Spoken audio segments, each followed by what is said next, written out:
time for the best coverage of the top stories in sports. The Sports Wrap with Jason Page starts now. We get it started on this Tuesday, and good to have you with us. A lot to do over the next 60 minutes. We'll be joined by Thom Brennaman of the CW. He calls ACC football there, called Reds games for years. His father, Marty Brennaman, was on the mic when Pete Rose broke Ty Cobb's record, became the all-time hit king. And Thom Brennaman has his own history with Pete Rose. We'll discuss that coming up in about 20 minutes. Something to consider today. We have some weekend leftovers, Tom Brady and Baker Mayfield style, the President's Cup. Yes, the President's Cup was this weekend. I bet you didn't know. Odds and ends, a whole bunch more, an MLB postseason preview. But we start things out in the NFL. Sam Yarnell is here. And Sam, a tale of a couple of different Monday night football games, as we had another Monday night football doubleheader last night. And, of course, look, the Miami Dolphins are in a world of trouble right now. I saw somebody point this out, and I apologize that I don't remember who it was. Somebody pointed this out on social media today. And I know you're going to probably have some qualms with this because you're not a Tua guy. But, and I've said this for years about certain players. You know, Mike Trout. Guys that are MVPs or guys that are extremely valuable, you don't realize their value, not when they're on the field. You don't realize it then. You realize it when they're not on the field. And as much as people might want to bang on Tua and the road record and all this stuff, at least the Dolphins were viable with Tua Tagovailoa. They're not viable in any way, shape, or form right now without him on the field. So, yeah, I hear you, but Snoop Huntley at the same time is a lot worse than we all remember him. Especially, like, it actually kind of goes back to something I said yesterday on the show. The Baltimore Ravens offense, when they're working so well, is truly like what Chris Collinsworth said on the Sunday night broadcast. They are like a service academy when their offense is firing on all cylinders, the way that they run the ball. Snoop Huntley thrived in that, and we saw him have a lot of success in that. The Miami Dolphins offense is completely different than that. It's based around a lot of motion. There's a lot of speed in that offense, and it's not, frankly, designed for a running quarterback like Tyler Huntley. It's designed for a more stationary quarterback to try and protect him, especially after what Tua Tagovailoa has proven that he needs late in his career. Late in his career? He's not that late. I would think that he is probably at this point pretty late in his career. But, you know, I take you back to 2022, and we know the success that this Mike McDaniel offense can have without Tua in it. He's proven that as they were a game under 500 when Tua was out, or 2 games under 500. That's not successful. That's barely treading water. Sure, but when you're thrown into a backup quarterback halfway through the season, that's about lost. all you're asked to do. Sam, they look lost without him last night. I mean, some of those calls on fourth down last night where they didn't even have any chance to pick up first downs. I mean, this looks like a bad football team right now.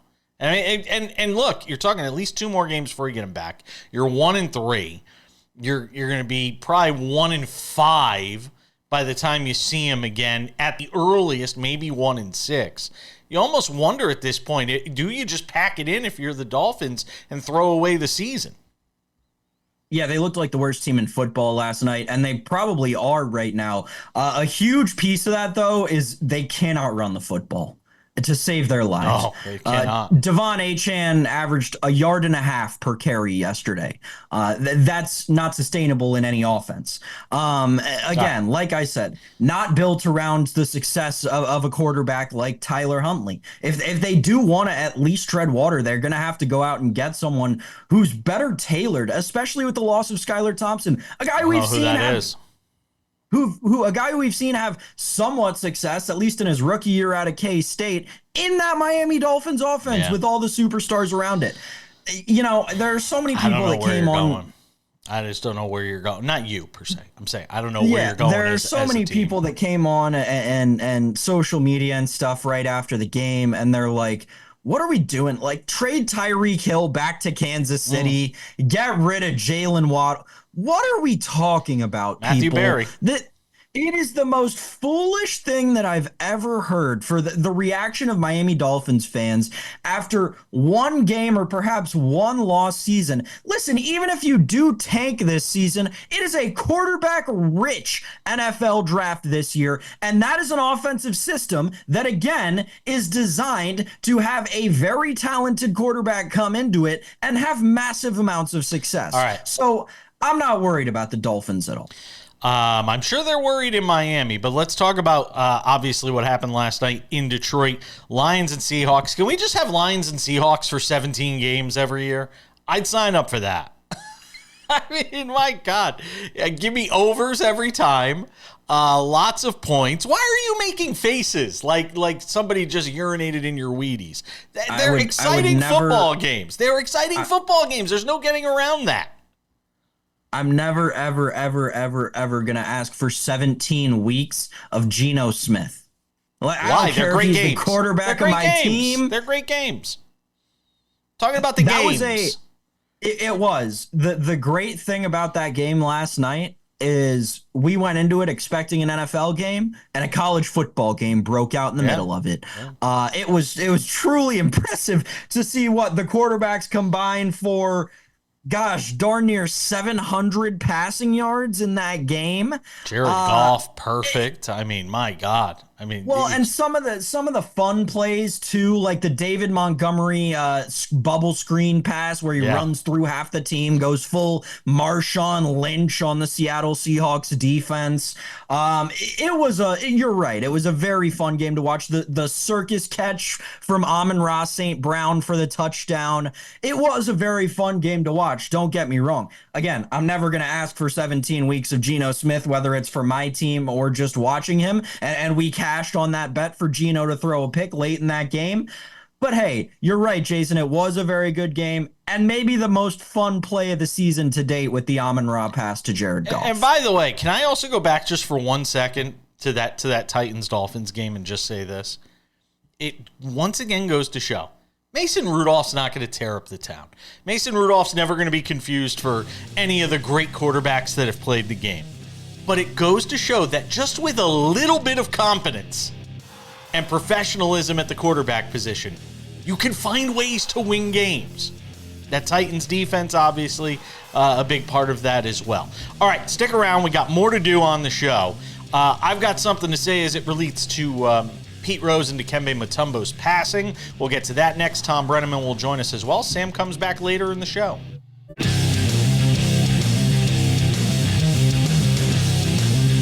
We welcome you back to Sports Wrap on this Tuesday. Thom Brennaman will join us coming up in 10 minutes. Help us remember the life of Pete Rose, who passed away on Monday at the age of 83. Sam Yarnell will rejoin us a little later on. We'll do a baseball playoff preview with him as the playoffs get started on Tuesday. Mets and Braves both getting in on Monday, splitting a doubleheader. Something to consider. We'll have some weekend leftovers there. But I want to start with something that took place yesterday, and we just kind of alluded to it with Thom Brennaman joining us in 10 minutes. Let's talk about the passing of Pete Rose, and that is the passing of Dikembe Mutombo at the age of 58 on Monday, and Pete Rose, who passed away as well at the age of 83. Two very different men. Two very different legacies. One remembered for what he did as much in his post-career as what he did during his playing career, if not more so, really, in Dikembe Mutombo. His philanthropy, his generosity, his willingness to help with an important cause, and all causes that were near and dear to his heart.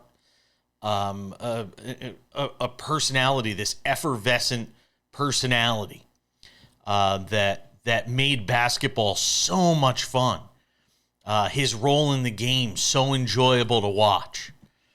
a guy that didn't have the ego of so many of today's superstars and so many of today's big men. We play in a different time, in a different world. And it's the reason why you don't see anybody else on the screen with me. The passings of these two men both impacted me profoundly because they're part of two different generations that I grew up watching. The tail end of Pete Rose, where I was very young, and Dikembe Mutombo, who was, when I was when my joy and love for sports really took hold, Dikembe Mutombo was a huge part of that.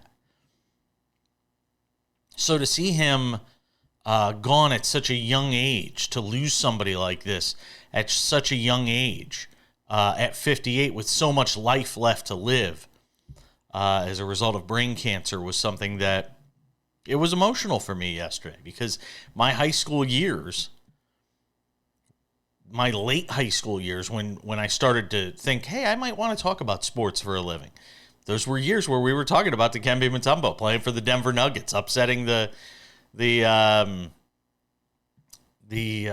Supersonics at the time. Rest in peace, Supersonics. So all the best to everybody close to Dikembe Mutombo, and positive thoughts for him. Rest in peace. This one's a little bit more difficult for me because it's a very complicated subject. Pete Rose, who you can see here with me in 2014, was somebody I got to sit down with. So it's a bit more personal for me.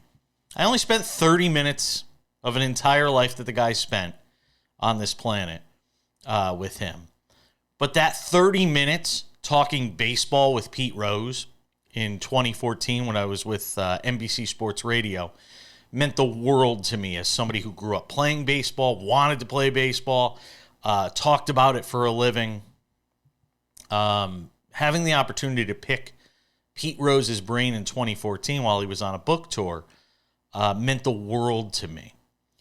And sadly, this is about the only thing I have remaining from that interview, because the ball that I had him autographed that day. My dog chewed it up. And the interview was on an external hard drive that I think got corrupted. Pete Rose was not a perfect man. By his own admission, and by anybody you could find that wanted to try and tear him down in his post-playing and managerial career. I fervently believe that Pete Rose belongs in the Hall of Fame. And it saddened me that he went to his final place of rest, or will go to his final place of rest, having not enjoyed that one day that he so badly wanted, so badly needed to validate everything he had done in the game. People who watch the game know the greatness of Pete Rose. He's the all-time hit leader. People that watched baseball know his significance in the game. And as much as Pete was willing to talk about his own significance in the game, the one thing he wanted more than anything was the one thing Major League Baseball and the writers could deny him, and that was entry into Cooperstown. And you don't have a Hall of Fame. You don't have a legitimate Hall of Fame without the likes of a Pete Rose, who belongs there. And I want to say something in the hours after his passing that I think is, some people will agree with it, some people will disagree with it. Rob Manfred, the powers that be at the Hall of Fame, the writers who wanted to keep him out so badly, don't you dare go and put Pete Rose in the Hall of Fame posthumously. As much of a black mark as it was on him to have bet on baseball, to have bet on his own team, he should be able to wear as a badge of honor wherever he is laid to rest the fact that he didn't get in. He should be able to wear it as a badge of honor. Because that guy belonged in the Hall of Fame. That guy deserved to be in the Hall of Fame. And my only hope is that some way, somehow, Major League Baseball learns its lesson from the Pete Rose decision to not put guys like him in the Hall of Fame. And one day Barry Bonds winds up in there, and Alex Rodriguez and Roger Clemens and all these guys from the PED era who are being kept out because of foolish pride, because of ego, hubris. Rest in peace, Pete Rose. We're coming back with Thom Brennaman. He will lend his thoughts next.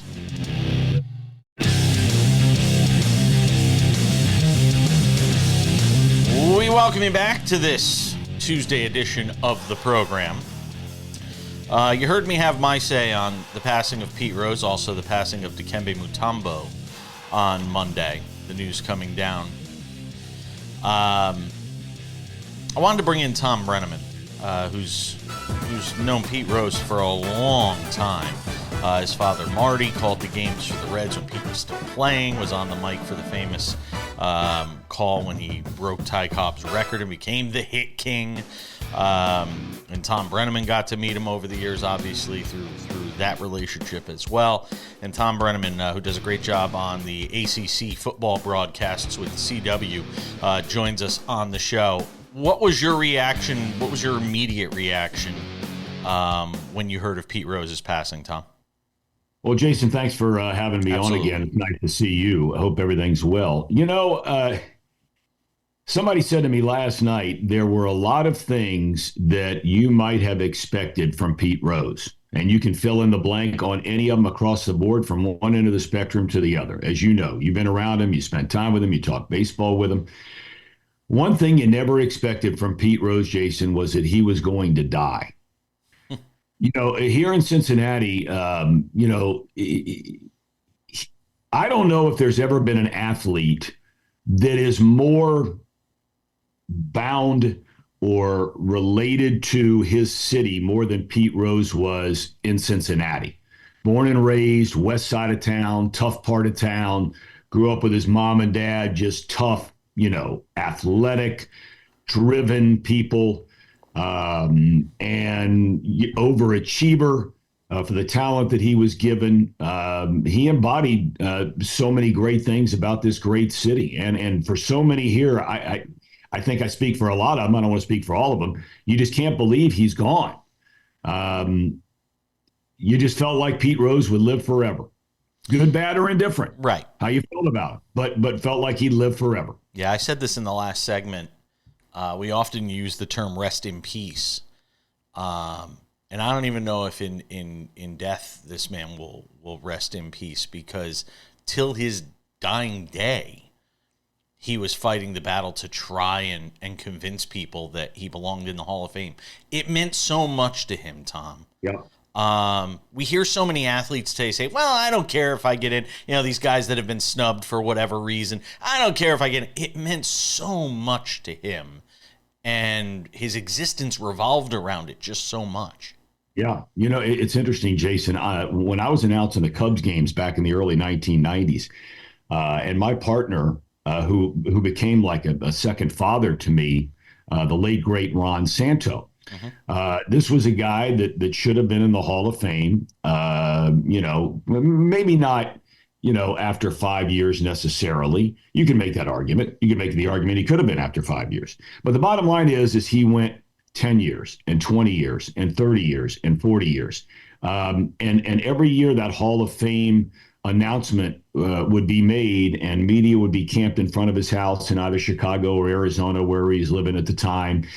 Near the end, he had lost both of his legs because diabetes. I only bring this up because I saw exactly what you're talking about about how much it meant to someone to be in the Hall of Fame, and they weren't afraid to admit it. Ron Santo wanted to be in the Hall of Fame more than anything in the world.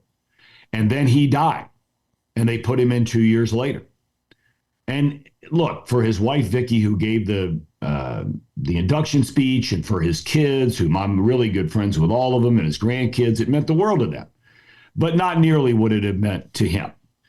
And with Pete's case, it was a twofold part. Yes, he very much wanted to be in the Hall of Fame, but he would share with me regularly, and I talked to him regularly through these many, many years.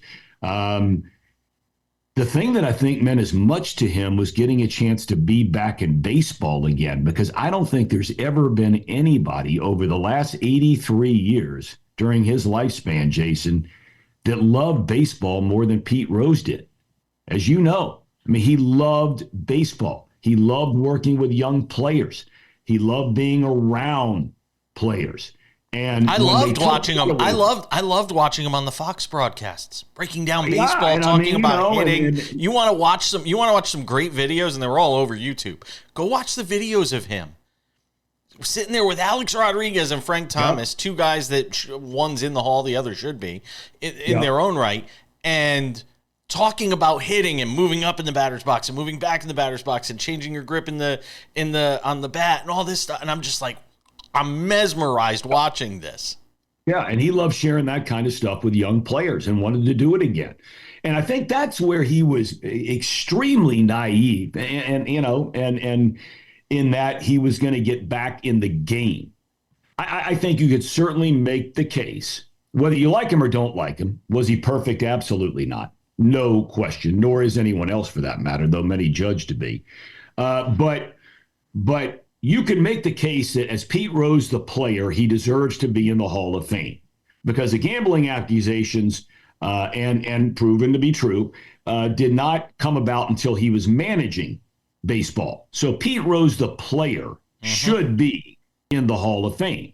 But him clinging to this idea that both of those things would happen, going in the Hall of Fame and being able to work with players again and put on a uniform again, that was never going to happen. I only have time for one more because of the restrictions of TV, which drives me nuts. But I said this in the last segment, and I'll say it again.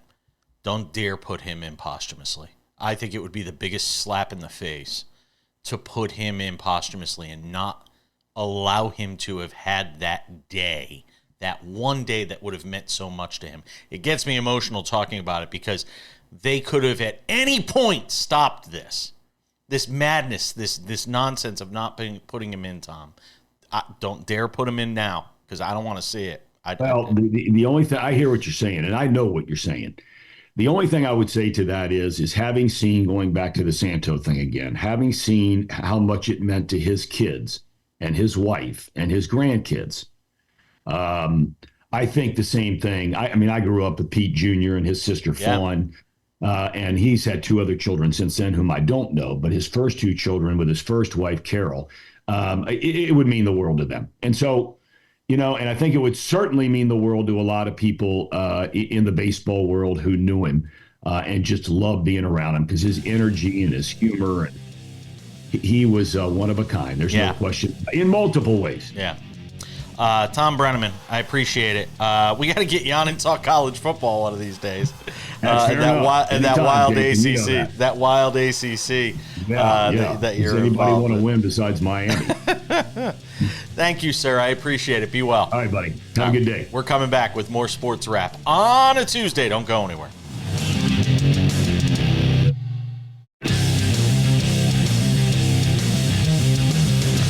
Something to consider coming up in about 10 minutes.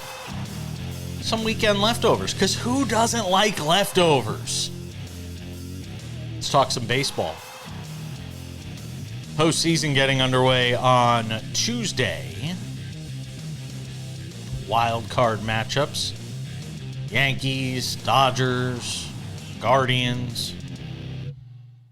Who else? I'm missing one. All sitting around waiting to play. Phillies. There you go. All sitting around waiting to play postseason games and trying to keep themselves sharp. We'll see if what happened last year, Sam, carries over to this year. It was only a one-year sample, but everybody lost their minds when the favorites got bounced after essentially having to sit and sit on ice for a week before playing their postseason games. We'll see if that translates into anything again this season, in this postseason. But it's time to handicap it. It's time to preview this postseason that obviously has so many people excited. The Mets and Braves playing their way in yesterday, and what had to be one of the most bizarre situations we've seen. Day after the regular season is officially over, you've got this doubleheader matchup between the two teams because Major League Baseball screwed the pooch when it came to scheduling around Hurricane Helene. Mets win game one. Can't celebrate, though. Major League Baseball said, no celebrations. Then the Braves win game two. Diamondbacks the odd man out in that three-way. And you've got the Mets and Braves making it in as wild card teams. Mets get the Brewers. The Braves get the Padres as the wild card round begins on Tuesday. So, Sam Yarnell, what are some of the picks you like as we handicap this postseason? All right, Jason, the best pick, my main play, my nuclear missile whale play on this MLB postseason is just one bet. We're keeping it as simple as we possibly can. The National League to win the World Series. Line shop. I found it as friendly as -120 this morning. I've seen it as high as -140 at some shops also this morning. And I love this bet. I think that the National League is hands and feet above this American League this year. The pitching is there on all sides, whereas when you look at all of the American League contenders, there are massive question marks in every single pitching department, and the hitting will make up, right? The American League might have Aaron Judge, but the National League has Shohei Ohtani. I really do think the National League is a lot better than the American League this year, so I will lay the -120 on the National League to win the World Series. That is my large play, and really my only main play for this MLB postseason when we're talking about futures. There is an interesting market I did find at one sports book, which is team to advance further. Their playoff specials. And an interesting number that I found is the Milwaukee Brewers, who we talked about on this show with David Ardsma frequently, and how they're poised for a deep postseason run and a lot of success in this postseason. I like the Milwaukee Brewers to advance farther than the New York Yankees at 5-1. I think that the price is right there, and I think the Yankees, again, Jason just mentioned it, these teams coming off of a bye, they historically have struggled massively. The Yankees, with all the questions that Jason and I have talked about for so long around pitching, especially that bullpen and closing out games, that is what wins and loses rounds in the postseason. So give me the Milwaukee Brewers and that excellent pitching staff to advance further Outrun the New York Yankees at 5-1. Those are my two main plays going into the MLB postseason. Other than that, I'll play it game by game here and there for games that are really exciting. Maybe a prop. I like Scooble's K props whenever he's pitching. The show will air after he pitches, but that kind of thing. I don't think that the MLB postseason is one where bettors can throw a massive futures card out and hope to reap in multiple benefits here and there. I'll give you one. And just because the price is right and they're playing the best baseball going in. And baseball is about getting hot. I mean, the Diamondbacks came within a game or two last year of winning a World Series. People forget how bad the Diamondbacks were up until the final, couple of months of the season last year. How do you not lay some money on the Detroit Tigers? They're 30-1. I mean, and rightfully so. I mean, of all the teams that are in this postseason, why would you? And they've got a guy that they're going to be able to throw out there in Tariq Skubal, who's got a really good chance to win every time you put him on the mound. I'd take him at 30-1. I'll take the Tigers at 30-1, Sam. I love it. I think it's a great bet. I'm with you. I think the Tigers, and you know, on top of like all the smarts that we talk about with betting and wanting to get the right line, it's a good story. It's one that you like to root for. Yep. And that's always an added bonus when we're talking about betting on these kinds of things. One thing I'll say, Jason, that I actually came across my desk like yesterday or over the weekend. It must have been Sunday, actually. And it was the most underrated narrative in Major League Baseball to me this entire season. Tariq Skubal won the American League Triple Crown for pitching. Wow. We never talked about that. Nope. Tariq Skubal won the American League Triple Crown for pitching. He is a lock, and the Prince of Picks gave it out before the season. He is now a lock to win the American League Cy Young Award. Hope you tailed 10-1. My gosh, he has been one of the best pitchers in baseball, and it feels like we never talked about him ever. No, because he was playing on the Tigers, who up until the last 7 weeks of the season were irrelevant in every conversation we had about baseball. Plus, chicks dig the long ball. So we talk about hitters more than we talk about pitchers. It's like we talk about offense more than we talk about defense in the NFL. You know, we tend to focus more on the glitz and the glamour of offense.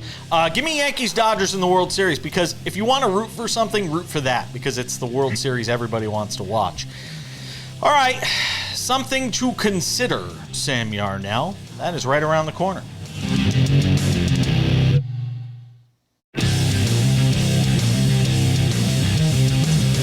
Odds and Ends wraps up the show in 10 minutes.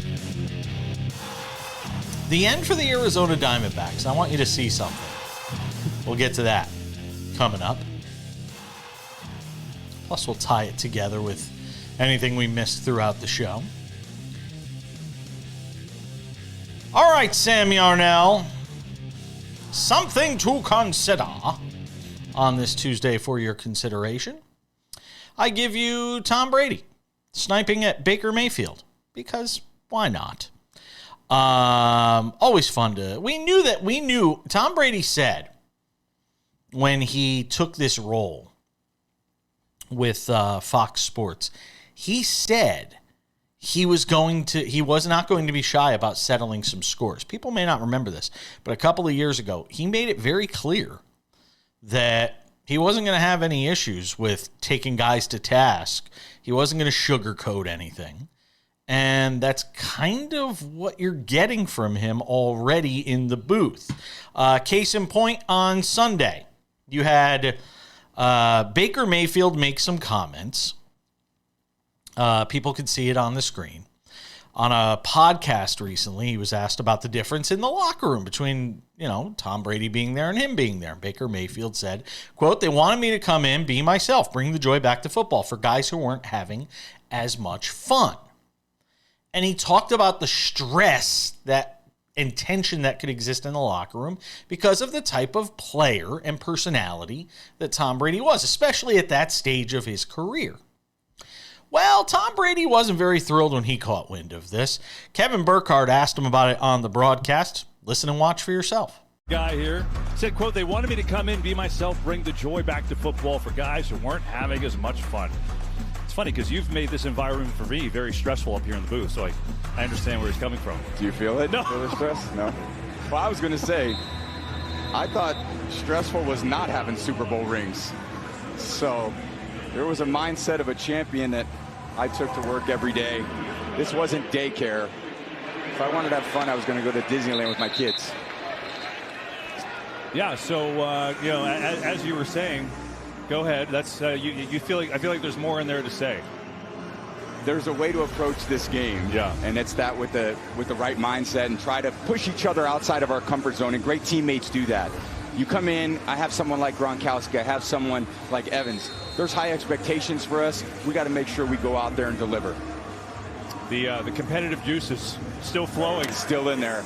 I love it. No apologies. Okay, so let me take this from a couple angles. One, Tom Brady's petty. He always has been. Two, I don't think Baker Mayfield meant it as an insult. I really don't.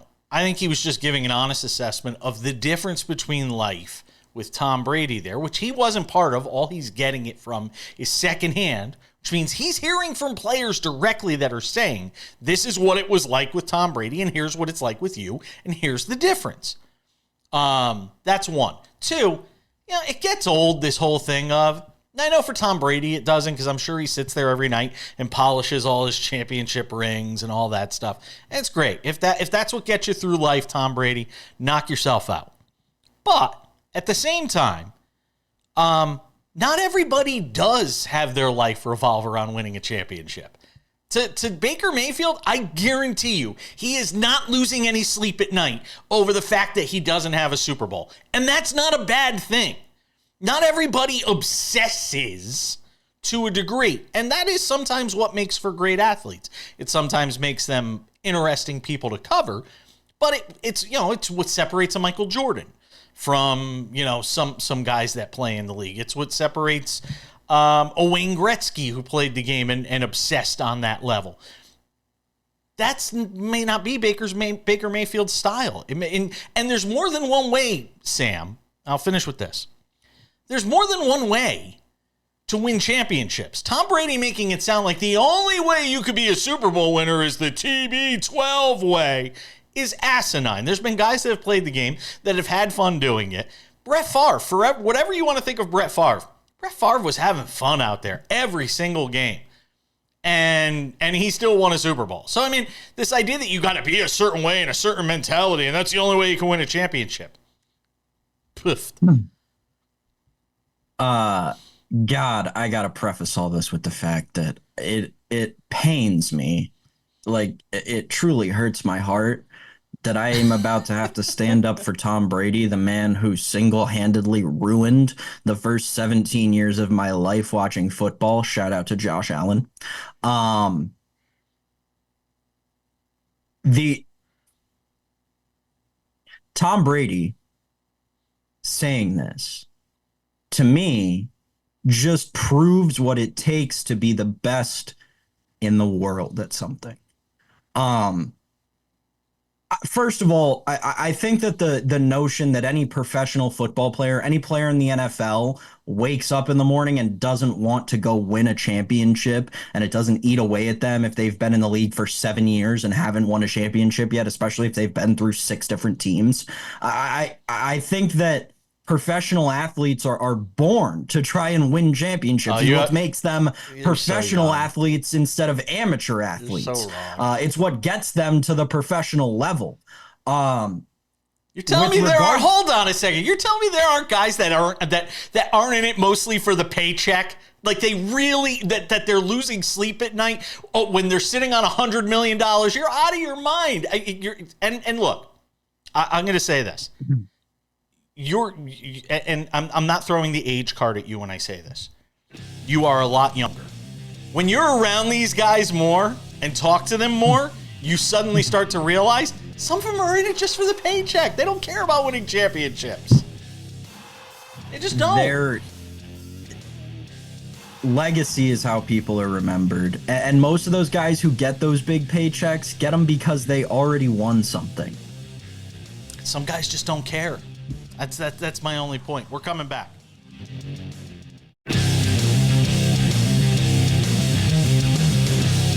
All right, just about time to wrap up this baby for a Tuesday.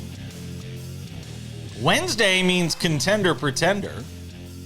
All of that for you on tomorrow's show. Recap of all the wild card playoff action. Talk about that too.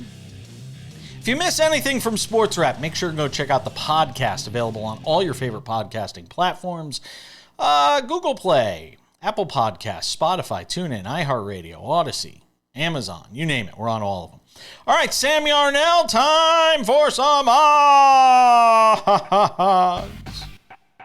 and ends. Odds and ends, Sam Yarnell. Can we just say, how about the end of the President's Cup? I mean, the U.S. has won it 10 times in a row. The last time the European team won it, Tiger Woods was a rookie, and it was 1998, and you were like, oh, wait, not even born yet.